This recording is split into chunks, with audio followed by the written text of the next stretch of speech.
Joining me now, Charles McAwee. He is part of our political team. We are so happy to have you a part of it because you are a wealth of information. Charlie, thanks for joining us.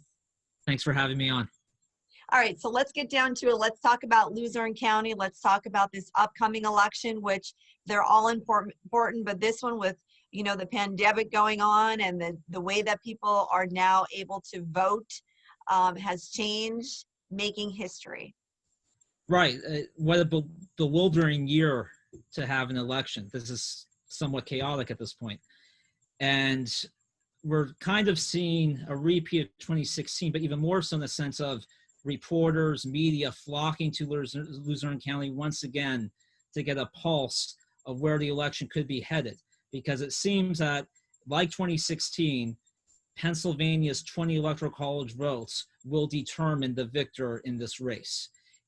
Interestingly enough, in 2016, Luzerne County provided 60% of Trump's winning margin statewide. Trump would not have won Pennsylvania without Luzerne County, and you can make the argument that had he not won Luzerne County, he may not have won the election. So this is the place to cover. Earlier this year, obviously the coverage was focused on COVID-19, and at one point, Luzerne County became a hotspot. It received national coverage for its high COVID rate. But now we're transitioning to understanding Luzerne County in terms of its realignment. People suspect that Biden, as a native in northeastern Pennsylvania, could bring some more voters into his fold in Luzerne. He's a son of Scranton. He's nearby. The argument is he's culturally connected to the region, but it doesn't seem it will work in Luzerne. I mean, I just think of driving around the valley or the Hazelton area, and it looks like the fall of 2016 again. It's anecdotal, but you're seeing all the signs for Trump, not as many for Biden.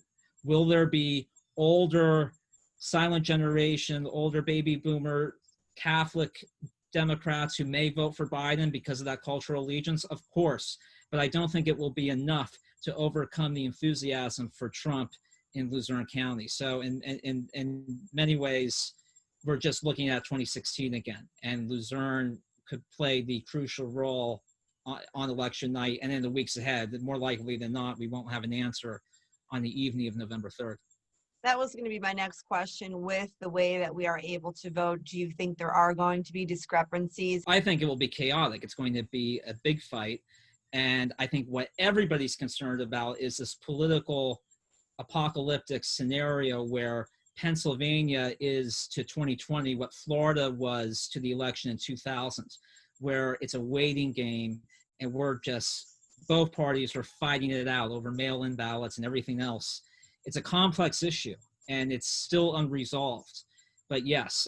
The debate over unemployment, jobs, obviously that debate, you know, when President Trump was first elected, there was a low unemployment rate. Now the debate can be that, you know, COVID caused the unemployment rate to decline.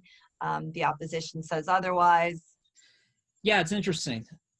I think COVID will definitely play the big role in this election. I think many people know who they're voting for at this point.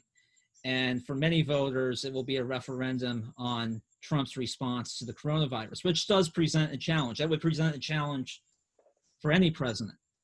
It's a cataclysmic period. So I think where this election is coming to is, are voters going to punish Trump over his response to the coronavirus? If he loses, will the coroner's report be his handling of COVID? Or if Biden loses, will it be because voters had a visceral reaction to the urban unrest and the Democrats' tepid response to that unrest since the summer? And those are the two factors in play, and it will be interesting to see how they factor in the weeks ahead.